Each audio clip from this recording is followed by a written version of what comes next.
안녕하십니까? 자, 이번 여러분들이 제 2편입니다. 제 2편은 경호 조직론부터 이제 들어갑니다.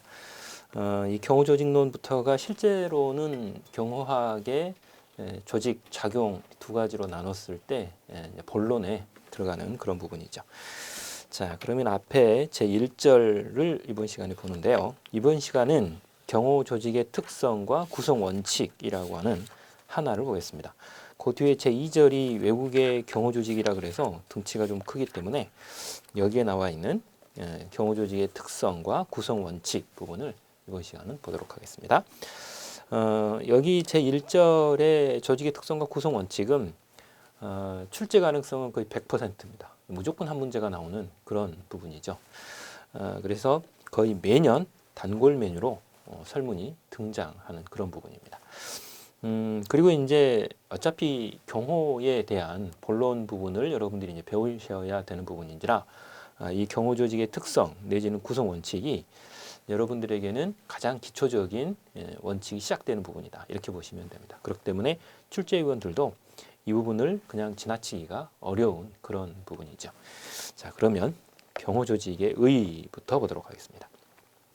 경호 조직의 의의를 보시면 경호 업무를 완벽하게 수행할 수 있도록 하기 위한 구성원들의 집합체이다 이렇게 봅니다.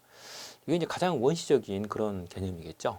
그래서 여러분들이 이제 대통령 경호처 이렇게 생각을 하시거나 아니면 민간 경비업체의 신변보호 업무를 맡고 있는 경호원들에 대한 업무를 생각해 볼 때 경호를 보다 완벽하게 한다. 즉 경호 대상자의 신변을 완벽하게 보호하도록 하기 위해서 구성원들로 묶여진 집합체를 우리는 경호 조직이다. 이렇게 말하게 됩니다.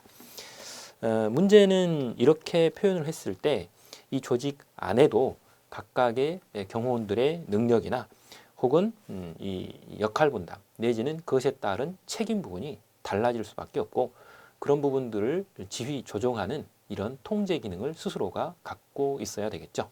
자, 그렇기 때문에 쌍가로 2번과 같은 내용이 나타날 수밖에 없습니다. 구성원들의 능력은 각각 다를 수밖에 없습니다. 그러나 목표는 동일합니다. 경호 대상자의 신변을 일단 안전하게 유지시켜 주는 것이죠.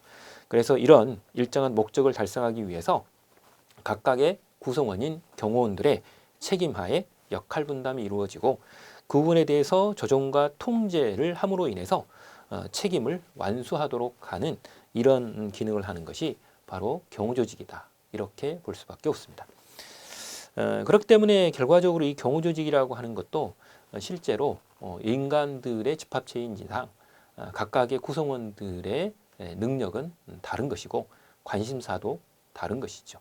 자, 그렇기 때문에 그런 여러 사람들의 장단점을 서로 융합해서 오직 지금 현재 여기서 말하는 경호 대상자의 신변의 보호를 목적으로 하는 겁니다.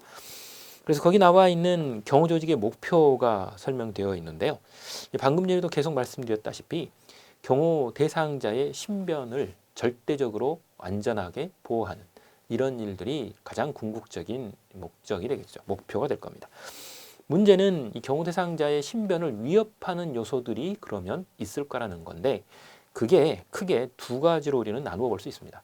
하나는 자연적인 위해 요소가 있을 수 있고 또 하나는 사람의 인위적인 행위에 의해서 일어나는 위해 요소, 즉 인위적 이해 요소라고 하는 이런 두 가지를 사전에 예방하고 그리고 사후적으로 이런 부분들을 제거하고 진압할 수 있는 이런 부분들이 가장 대표적인 활동인 것이죠. 그래서 자연적 혹은 인위적으로 이해 요소가 나타나는 것을 사전에 예방하고 또 그런 위해 요소를 제거함으로 인해서 VIP라고 하는 이 경호 대상자의 신변 보호를 일단 절대적으로 해나가는 이런 활동을 하게 됩니다. 결과적으로 그렇기 때문에 경호원 한 사람에 의해서 진행이 되기는 사실은 어려운 일인 것이죠.